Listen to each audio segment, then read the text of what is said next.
called hydrofracking. People whose blood has been poisoned by barium. People whose wells have rendered their property to be valueless for all intents and purposes.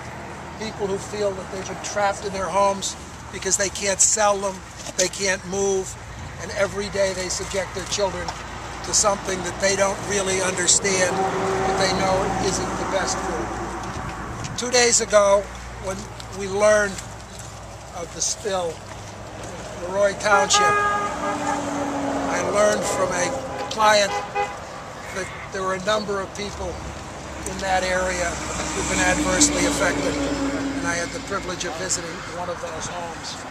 And was shown a countertop, Formica countertop, that was white and pitted as if someone had spilled hydrochloric acid on it. And what was spilled on it was the water that came out of their tap. I visited Bruce and Sherry Vargason on a number of occasions and seen a gas well just hundreds of feet from their back porch, and heard about the water trucks that up and down their driveway night and day make it impossible for them to live in that house.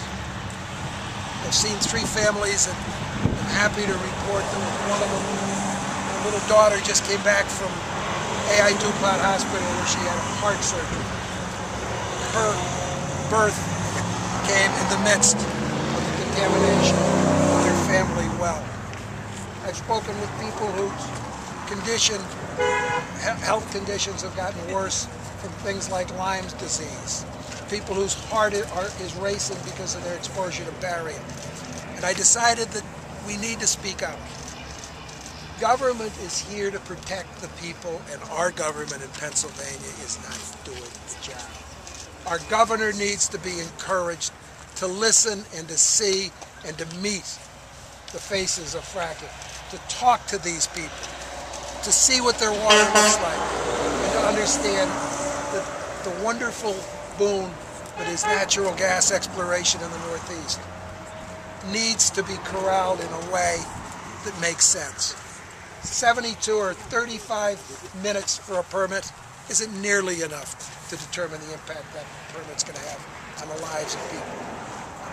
It just needs to be done sanely, and I hope to write a letter to the governor, the legislative leaders, the Secretary of Department of Environmental Protection, asking them to put a moratorium until a complete safety study is done.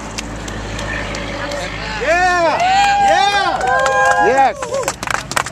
And then step back and let's explore for natural gas if we need to do it in a responsible way.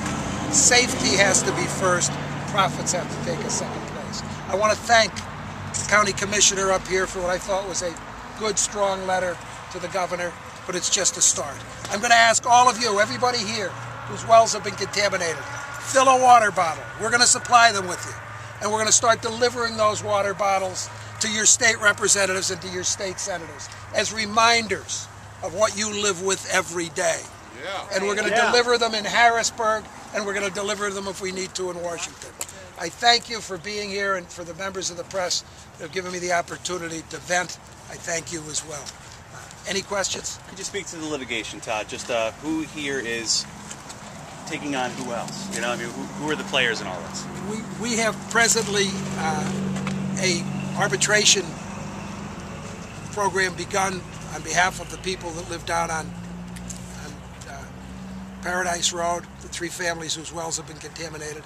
There are a number of other lawsuits in federal court against Chief, Cabot, Chesapeake. Most of the leaseholders with Chesapeake have signed what are called arbitration clauses. Chesapeake didn't want to be in front of juries. I think they're going to regret arbitration because it's cheaper, faster, and there can be much easier litigation with that. But it's going to be a while. We're not going to see a result. We need safety first, litigation later. I'd love to be put out of the gas and oil business by drillers that would operate safely. I'd much prefer to make my money somewhere else. Any other questions?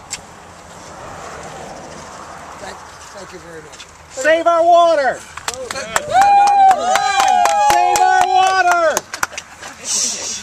Thank you. Where's that water bottle? Right behind you. Good job.